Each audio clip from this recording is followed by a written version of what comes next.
What's up, YouTube? It's your boy, Uncle Fred, back in the house, back in the saddle one more again. Give me a little content, just give a little short video, talk about a couple things. Finally had a chance to get with you on the news of the day. Go ahead and hit that like, comment, and subscribe. Become a part of the Uncle Fred Sports Experience. I guarantee you will not be disappointed.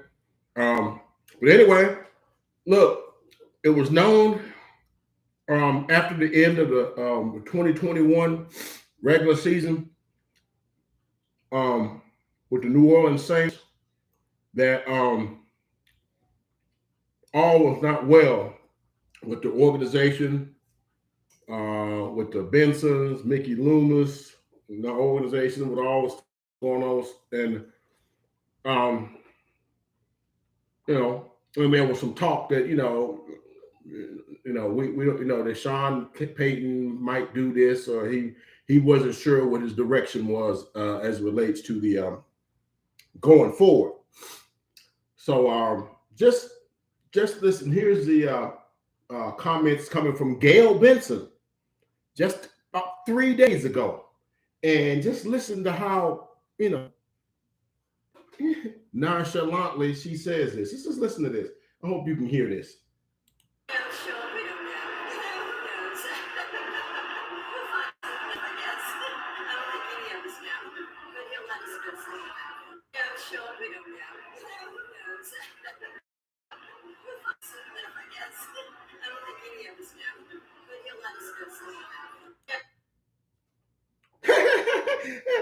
We don't know. He'll let us know soon enough, and we'll know. But we don't know anything.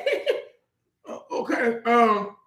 Well, come about 12 o'clock this afternoon, 12 noon, a little bit after that, maybe 1. I bet you ain't laughing now. John Payton has decided to step away from the New Orleans Saints. Sean began coaching the New Orleans Saints in 2006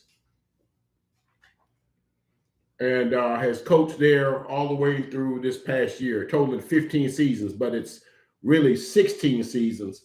But many might not realize that he was suspended for a year for the Bounty Gate scandal that happened after the 2009 season, when him and really he was just overseeing the thing. Greg Williams, the defensive coordinator, is really the one that had something to do with that. But anywho,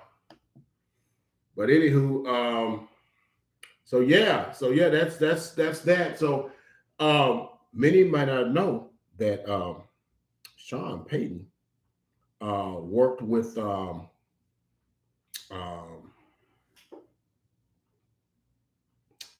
Bill Parcells with the Cowboys from 2003 to 2005. I think he was once a offensive coordinator or a play caller with the New York Giants once upon a time. And if memory serves correctly, he's also coached under Nick Saban at the Miami Dolphins. Don't quote me on that, but I think there's some truth to that too. So, but anywho, Sean Payton, 58 years old, born in Naperville, Illinois, went to Eastern Illinois. Why is that significant? It's significant because it is he that sort of, if you will, quote, discovered, if you will, Tony Romo, because that's the same school that he went to, Eastern Illinois. Incidentally, it's the same school that Jimmy Garoppolo went to also. Jimmy G from the San Francisco 49ers. It's a 1AA program, okay? And I think he may have told Parcells, hey, man, there's this kid now. I guess, you sometimes you stay close to your alma mater and kind of watch some of the players that come and go. I think it was a, hey, man, you may want to take it up because he wasn't drafted. I think he came out in like 2002 or something like that. And I think he may have pointed that out to Parcells when he was coaching the Cowboys. Hey man, you may want to check this kid out, bro. And so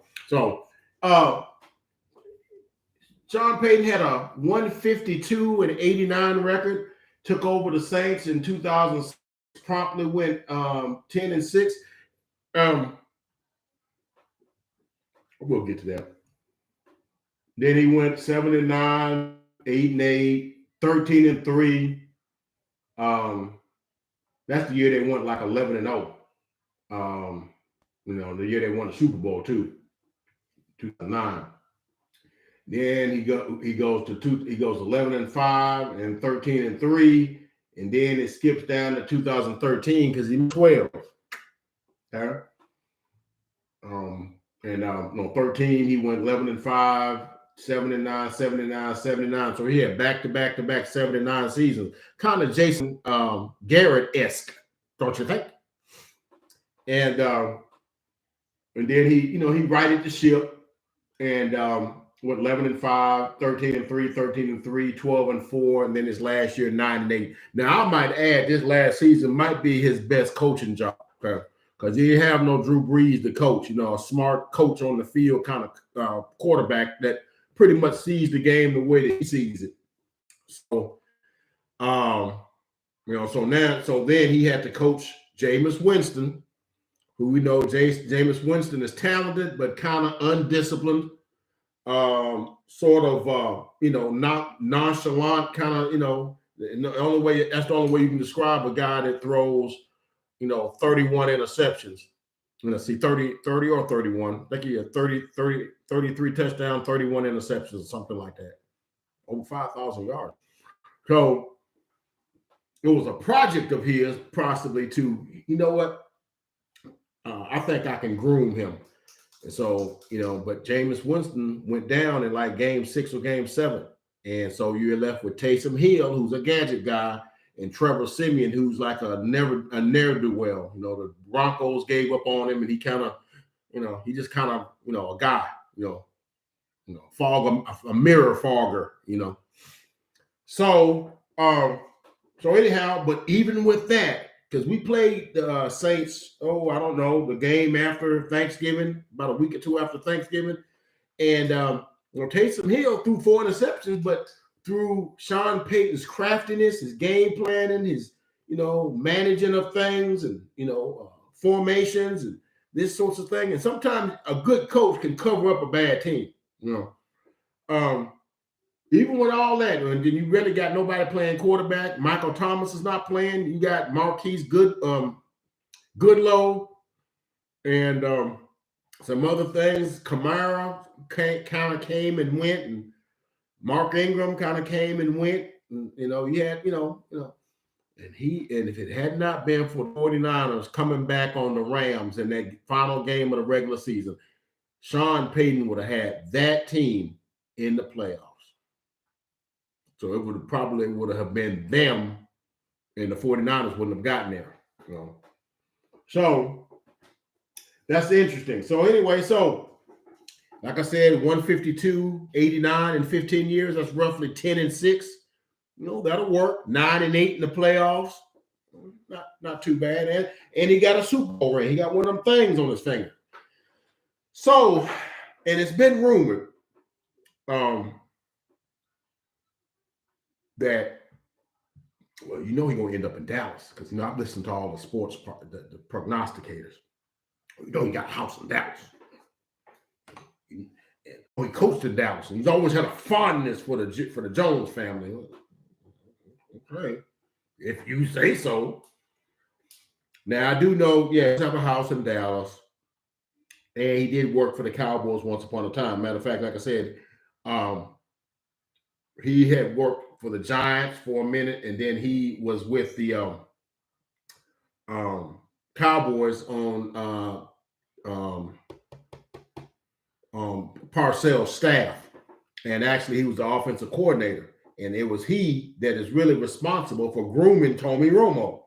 Okay, now the last year he was there, he kind of didn't call plays, and so I don't know how that ended up working. But And we do know that he coached there from 2003, the year that Parcells got there, to 2005, and he left there after 2005 and went to the Saints. And we also know that Parcells left after the 2006 season. Now, I bring up this point. It is my belief, and I don't have any scientific or data to prove it, but it's just a supposition. Okay, it's a hypothesis that had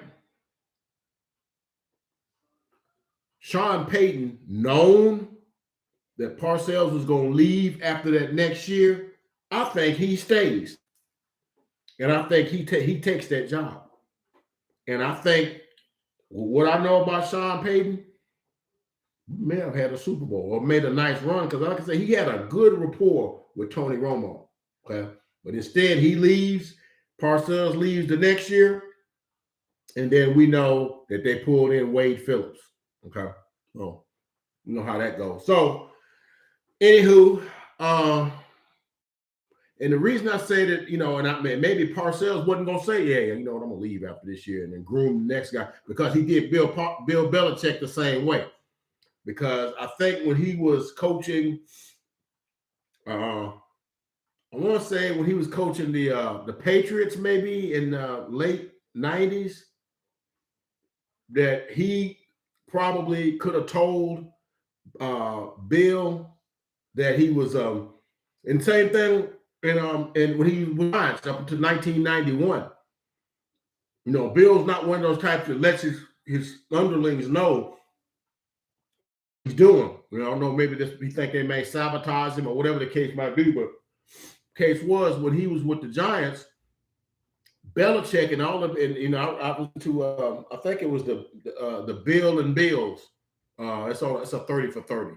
You might want to check it out. It's good stuff. But it talked about when he was with the Giants that they end up getting Ray Handley, whatever, and really Belichick kind of didn't know that Parcells was leaving, or he would have never left there and went and coached the Cleveland Browns. He would have just took over for the Giants and just kept the thing going. And the players would have liked that. Lawrence Taylor even mentioned it. That was supposed to have been Bill Belichick taking over for him. But Parcells didn't communicate that to him. So Bill ended up going to the Cleveland Browns, I think, like 92, 93, and 94. And then, of course, after that season, they left. And, and he got left because the whole team left. And then, they picked up stakes and went to Baltimore.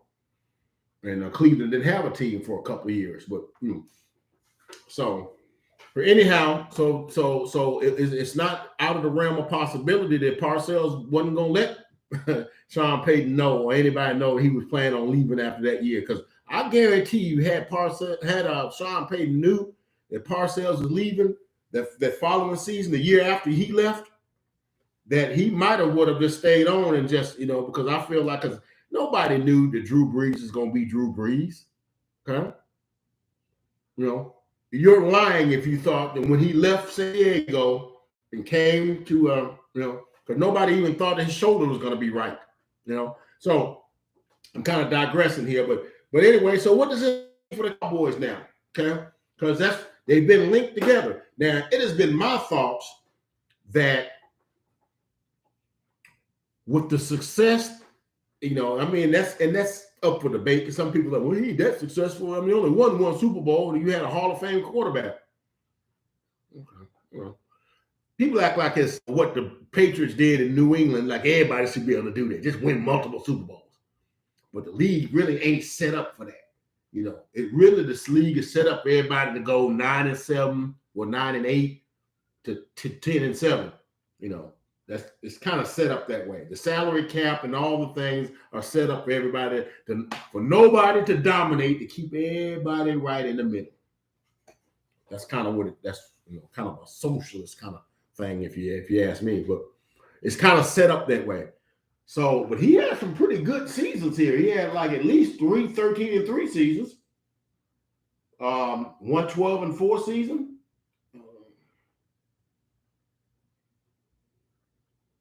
Yeah, he had 3. He had 4. He had 4 13-win seasons. Okay. And 112 and like 2 11-win seasons. So, you know, there ain't nothing to sneeze at. Okay. Well, he had some 79s in there, but that's the worst record he's ever had is 79. Of course, he had it 3 times, and he had 1 8-8 season in there. So actually, he had 4 79 seasons and 1 8-8 season. But that's the worst season he's ever had. But you know, he had 4 13-3s, 1 12-5, 12-4, and 2 11-5s, and then the other ones is, you know, whatever. Now, like I said, it would have been interesting to see had he been the head coach and he had his hand on the offense and done all this, what that would have looked like with Tony Romo. That would have been interesting to have seen that. But I'm digressing. I'm reminiscing now. So let's move into now. So, but it's my thinking is that, you know, with the success that he has experienced, it would seem that, you know, because, you know, when you have success, and he's kind of viewed as a guru, a guy that, you know, he knows he could look at a team and can tell you, oh, they're running this kind of pass play or this kind of running play will work against that. He's known as an offensive guru. And you know, and you think that maybe, you know, there's a little arrogance there, you know, like, yeah, I kind of know my stuff, you know. How would that work in the Jerry Jones big top?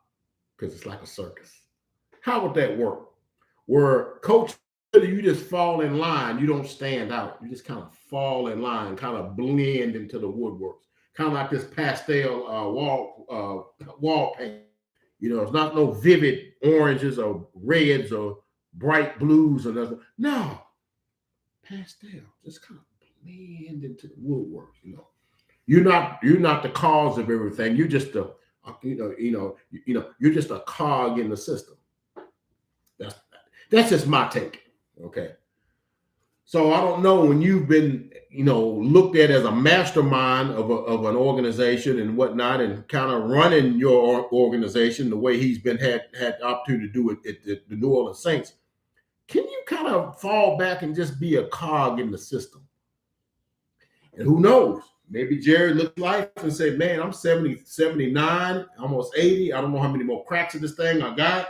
Might be to get me a proven winner, a guy that knows what he's doing, a guy that can fix my offense. It's been viewed, it's been said that he has not been happy with the way that the team had performed late in the season, especially in the offensive inefficiencies.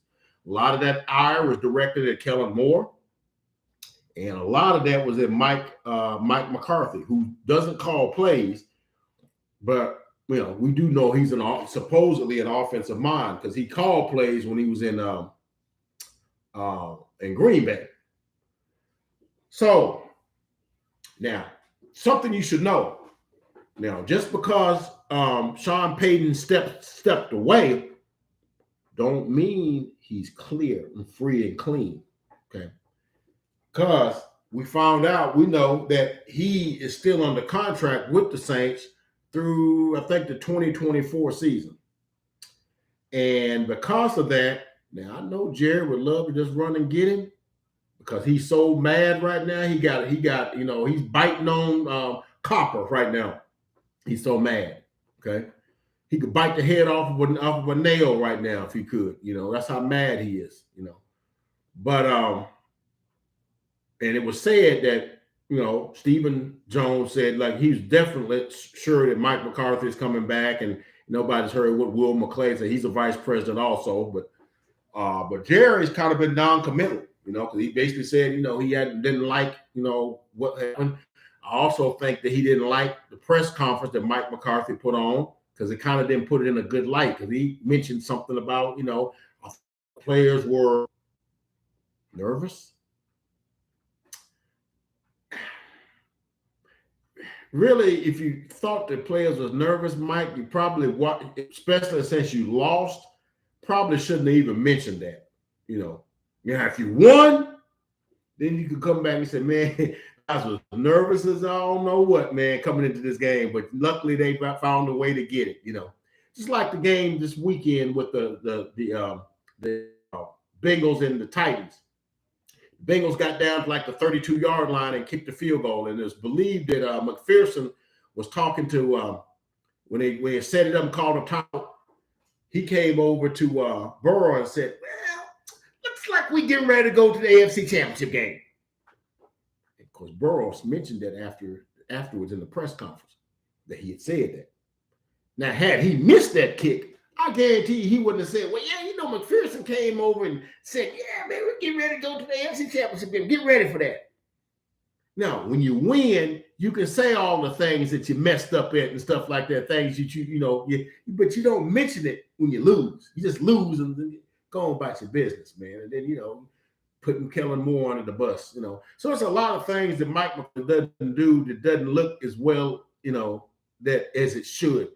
And so I can understand why Jerry would want to move him. But it's also Jerry's fault because Jerry does not want a commanding, decisive coach. He wants just a guy that he can manipulate. They can, if he thinks that you are for it on fourth down more, he just kind of mentions it and the guy goes and does it. That's what he wants. He doesn't want a guy that has his own mind and do his own thing and just basically does. He wants somebody that he answers to. So anyhow, but here's the thing. He got another a year or 2 years left on his contract. And it's some wide speculation as to what he might do. Because obviously the Saints aren't going to sit by. So maybe he might take a television job looking for him because I think they're trying to move Troy Aikman to the new Amazon package. So, Amazon is doing games now too, so they got to have a crew to work that angle. So, the NFL is being streamed in all kind of different vehicles and mediums now. It's bigger than it's ever been. It's got more visibility than it's ever had. And if you saw the games this weekend, it's better than it's ever been. I mean, it's just the greatest thing ever, in terms of sports. So, yeah, they would just move him to the number 2 spot or the number 1 or number 2 spot. And even though he's never done it, but I mean, you would think he knows his football. And I'm thinking he might bide his time for a year because obviously the Saints wouldn't go against him getting a job. They just don't want him getting a job in a competing franchise. That's just not good business. So if the Cowboys want him now, they have to give the Saints some compensation, like a first-round pick or something. Now, our first-round pick is at 24. So don't know what kind of game changer you would get, and maybe they want a player. Now, so what I would do is I would trade that pick and maybe a player that I was really not going to keep anyway. A lot of speculation is about Amari Cooper. I love Amari Cooper. Amari Cooper didn't do himself no favors this year, and he's making $20 million a year. Okay, and so he might be one of them guys that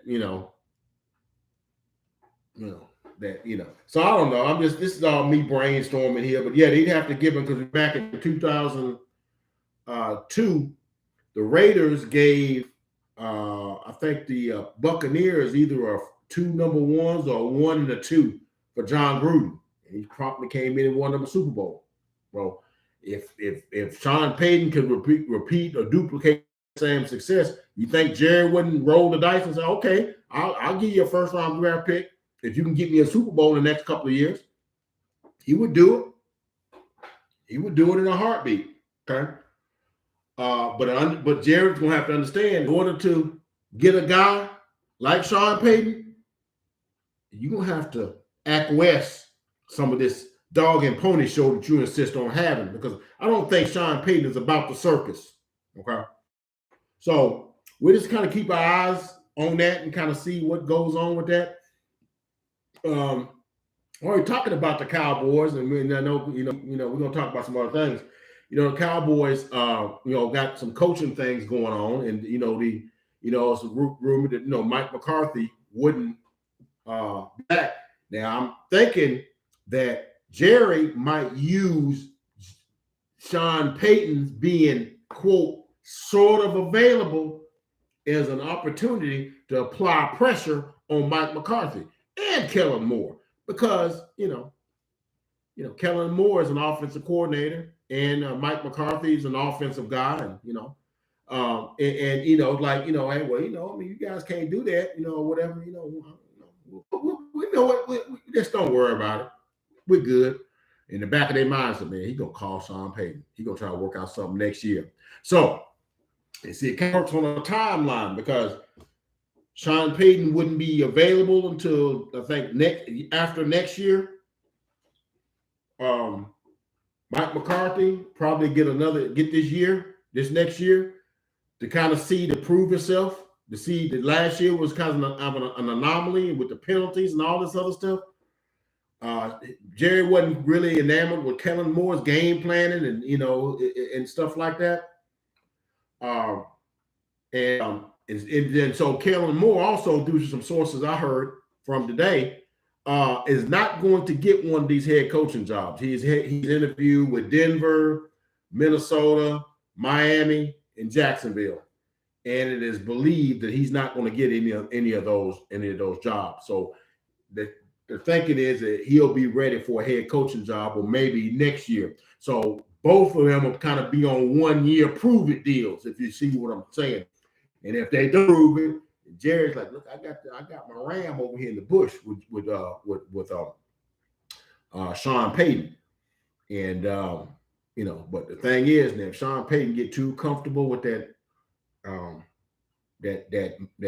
commentator, Fox commentator life, if that's what he chooses to do, it might be difficult to come back to a $7 million a year coaching job where you got to work 17, 18 hours a day, as opposed to working for Fox and making around that same money. Now, Romo and Tony and Troy Aikman make about $1 million. They've been at that game a minute, and they work, half a day, work a couple of days a week, and golf, other things. Aikman is working so little, he's able to start a brewery and beer corporation, So, it'd be hard to get that up to be, in the meat grinder that is the NFL, coaching profession. So, but if coaching is in your blood and it's in your genes, it's in your soul, it's in your being, you like to teach, like to show people how to, and it's like gives you certain sort of pleasure to be able to design a play and watch it and instruct players on how to work that plan and that system work. Sometimes teachers just teach. Okay, they don't want to work for a corporation. They want to teach. Okay, because they feel like they're good at teaching. So he may have that. So we'll just see what happens with that. But I'm telling you, Jerry gonna use that to turn the screws up on Kellen and Mike McCarthy. And it's believed, as we talk about the Cowboys, I believe Dan Quinn is going to be gone. Because the coaching foundation for the Cowboys is going to be a lot different next year, because Kellen Moore is going to be there. Mike McCarthy probably going to be there. But I think Dan Quinn's going to get one of these jobs.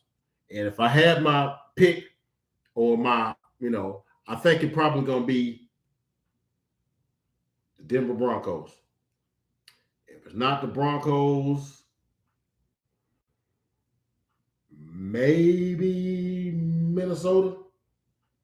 Because the reason I said that is that, and I think because the Broncos have the best roster of all the teams that's left, because, they just need a quarterback. And most teams, when they don't have success, they change coaches. They usually go from offense to defense, from defense to offense. So Chicago will be my next guess, because Chicago had an offensive coach at Nagy. Okay. So I don't know. We'll see. We'll see how that goes. We'll see how that goes. And the reason they said Kellen Moore didn't get one of these jobs is because, not because he's not, because a lot of people have said he's like when you talk to him, is obviously he has knowledge, vast knowledge, and he's like the smartest coach in the room. He can tell you all the ins and outs, and all the ups and downs, and the left, rights, and all those sorts of things. and it goes over the head of certain people or whatever when they try to explain certain things to them. That's cool. That's fine. That's what you want. You want somebody that knows their stuff. But then he comes across like maybe he's not the most authoritative. Look at him. He looks like a kid. If you look at him, he doesn't look like he could command a room. And believe it or not, a coach kind of has to have that command ability. You know, you walk into the room, you already, everybody's at attention. Oh, here come coach. He tells you something, you kind of, you know, oh, yeah, I better get to that. You know, you want a coach to command the room. Unless you're Jerry Jones, because he don't get coaches that command the room. Only coach that had to command the room is Jimmy Johnson and Bill Parcells. All the other ones were wet noodles. You know, guys are there, well, you know, we just do what we do. You know, nobody that, you know, you doing something wrong, he come in the room and you staying in your shorts almost trying to get it in attention. You don't have nobody like that. You don't want like that because you might get too much attention. But anyway, we'll keep an eye on that and kind of see where that goes, because now the Saints, the coaching, now the NFL has 9 coaching vacancies now. Okay. You know, so you know, we're gonna see. Some other NFL news. Well, we just stay with the Cowboys. Now, you know, the Cowboys have free agents that they gotta, and we're gonna get to some other things. So we on the Cowboys. Let's stay on the Cowboys. We go to some other things. Now, I know the Cowboys are gonna have Dalton Schultz, tight end, Randy Gregory, and Van Der Esch. Those are like the highlights. And then, of course, Cedric Wilson and Michael Gallup are our top free agents. Now, if I had my crystal ball or whatever, what I predict that they're gonna keep Randy Gregory, but they're gonna kind of maybe talk to him, maybe see, because it'd be kind of hard for the Cowboys to have basically babysat Gregory since 15, because I think that's when he got drafted. I think 15 or 16. I can't remember who it was. Babysat him basically for like 3 years and then let him play parts of years and stuff like that, and kind of stuck with him because he got talent. He just got to get his head right. He's got to get his head right. He's a very engaging young man. I've seen a couple of interviews with him, and very engaging, very articulate dude. But sometimes I don't know if sometimes things that happen in the game make him lose his mind, like them jumping off sides penalties in the division and the wild card game. Cost us a couple of first downs, just little things like that. And but you'd hate for somebody for us to have nursed him all this time and stuck with him, and then just to let him go and let him be a star for somebody else. So I look for them to try to make him a good offer, but let him understand that, look, when no other team would have stuck by you like us. So, so Dalton Schultz, who I'd love to keep Dalton Schultz, but I don't know, because money is going to be tight. I think we're like 33 million or so over the cap, because there's going to be some things change when some people leave, and so people leave, that cap it. I think Van Der Esch is a done deal, because I think we're pretty good at linebacker. I think we're gonna go younger. I think we may even draft one. Van Der Esch is looking for top money, and he really, other than his rookie and second season, really hadn't had a good season. So I would look for him to be one of the guys that we keep. As we look at some of the other guys, Michael Gallup and Cedric Wilson, I would think that probably Cedric Wilson will be the one we keep, because you could probably get him for like $4.5 million a year, $5 million a year. But I think Michael Gallup, even though he's injured, I think he's going to want more than that, and I think he's going to get more than that from other teams. But know this: if we keep Michael Gallup, that tells me they're going to try to do something with Amari Cooper. Because you can't have, a 10, 11 million, $13 million receiver and a $20 million receiver. You just really can't do it like that. Okay. And so my thing is, I'm thinking that probably, because you still got CD on the rookie deal for another year or two. I think they will probably keep Cedric Wilson and pay him a good amount, maybe $6 million, and keep Amari. and then you have him, Cedric, Mike, and CD, and then and probably even Noah Brown, because I think Noah Brown's not going to command a big thing in the because he hadn't really put up, but I think he got potential because he's a big body receiver, and I think there's ways if we had the right offensive coordinator to understand how to use big body receivers. There's plays for him. And I think, he's 6'2", 6'3", 230 pounds. He's a big dude, So, Dorrance Armstrong, another defensive edge. I think he's played his way. I think he had a touchdown and a couple of some nice plays this year. I think I would go maybe keep him. Now guy and maybe Keanu Neal. I think we keep him. I think Van Der Esch probably is not going to be around. And some of these other guys, Luke Gifford will probably keep, because we're going to get rid of Van Der Esch, and they probably draft a linebacker, I think. But yeah, those are some of the guys I think we should keep. Some of these other guys, I guess keep Corey Clement. I think it's Clement. As a backup running back to Zeke and Pollard. I think you could do that. But some of these other guys, I don't think they're gonna be. But obviously, we're gonna have to do some different things now. I guarantee you, when Ken leaves, he's taking some guys with him. Okay. Also, he's probably taking some of the coaches with him. I think either Joe Vitt or George Edwards. I think it's George Andrews, who's kind of the defensive line coach, and Joe Witt Jr. and maybe Mal Harris. He might take all of those guys. So the new guy we bring in, I'm thinking it may either be Mike Zimmer or Vic Fangio. Okay. Or if George Edwards don't leave, I think he might get the job because he's well respected and keep Joe Vitt, those guys. But if it's going to be from the outside, I would think it'd be Mike Zimmer. Mike Zimmer would be the first because he knows the Cowboy organization in and out because he worked for us before. But as far as talent is concerned, I would go with Vic Fangio. Remember, he got the blueprint on how to play us. That's what he said. But yeah, I think he's a good defensive mind. So, but anyway, that's just some things as the Cowboys are concerned that I thought about.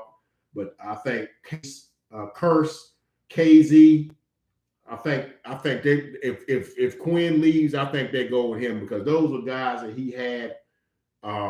And Neal too, possibly. He made it elect to leave with him because he's comfortable with the defense that Quinn runs. So anytime you run in the defense, you want players that fit your system.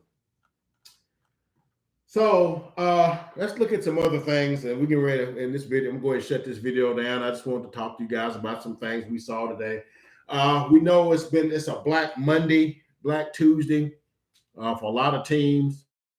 Now, first thing we'll talk about is Tom Brady. As soon as the game was over yesterday, Tom Brady was talking about, his mortality now. He's been saying he won't play to 45, maybe even 50. Now, he wasn't going to do that in New England because Belichick wasn't going to do that. He likes to get you 1 or 2 years before, you're ready to be gone, whatever. He gets rid of you 1 year, 2 years too early.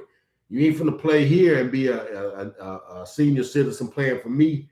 I'm gonna get rid of you a year before your good stuff run out. So anyway, he was talking to some people today about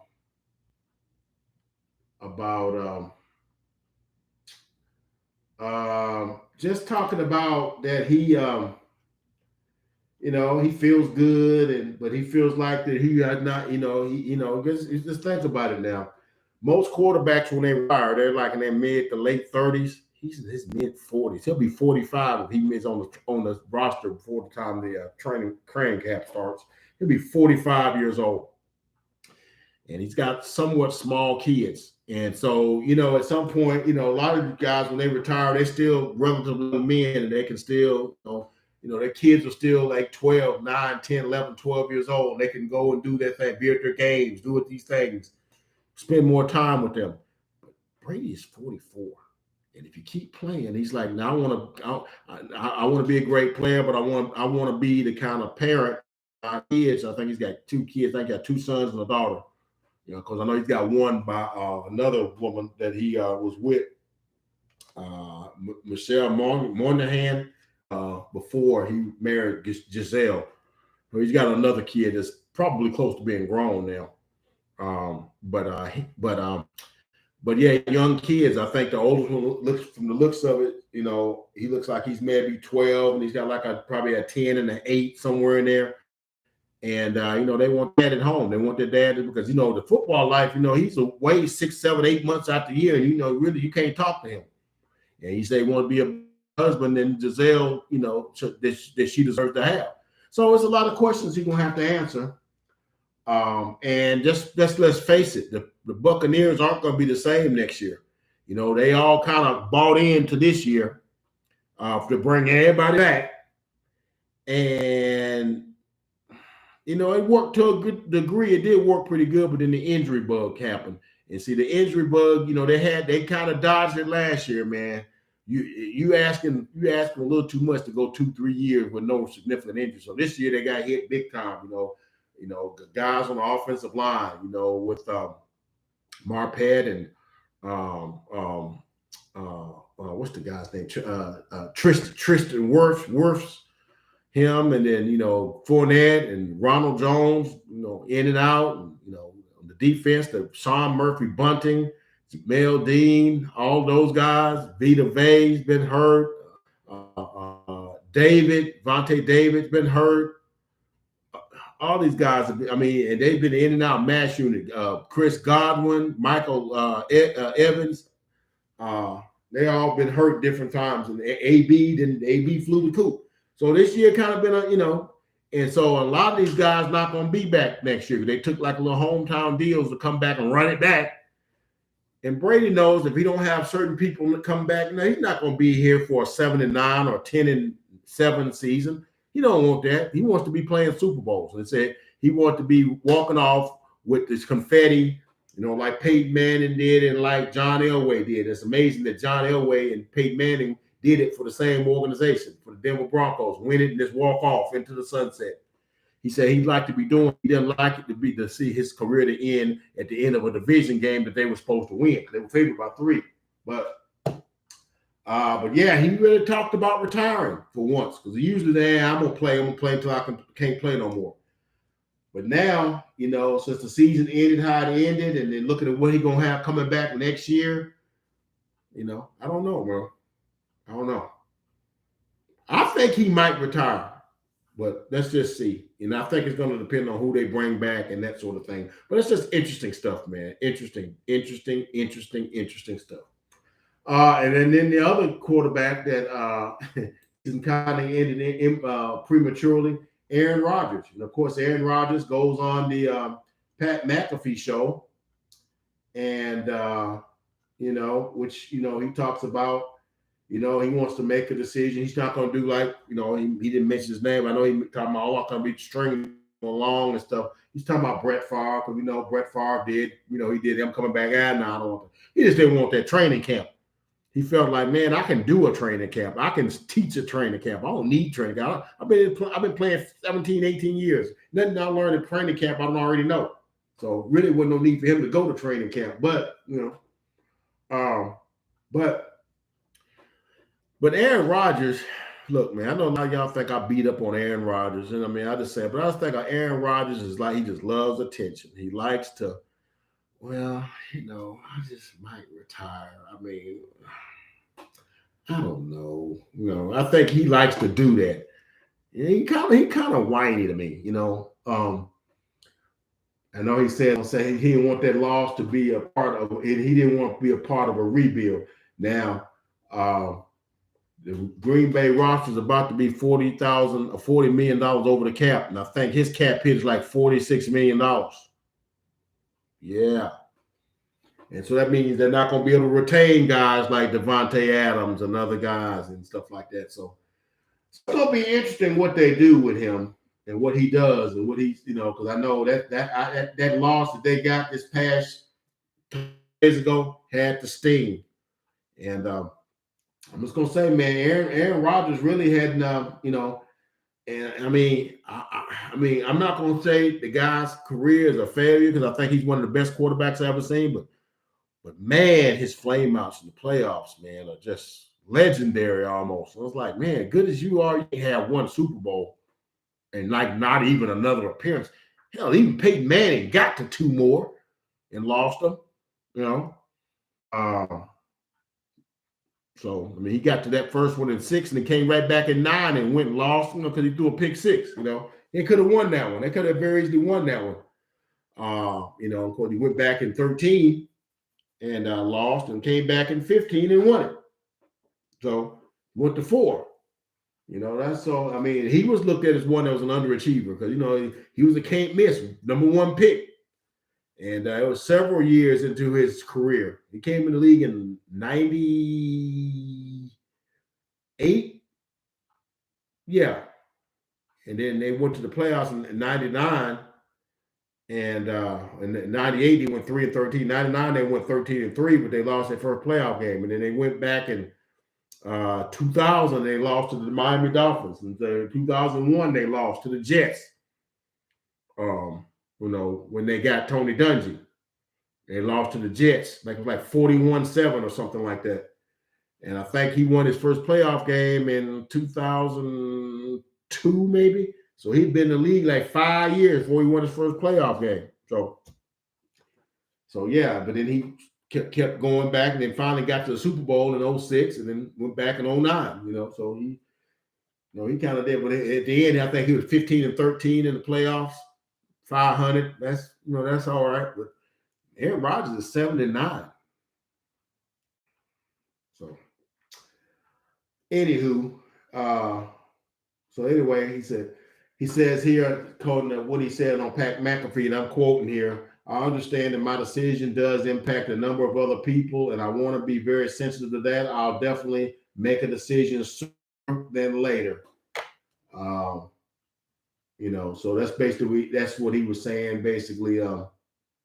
He's favored to win his 4th MVP this year. He's a first team All-Pro. And, you know, we'll see, man.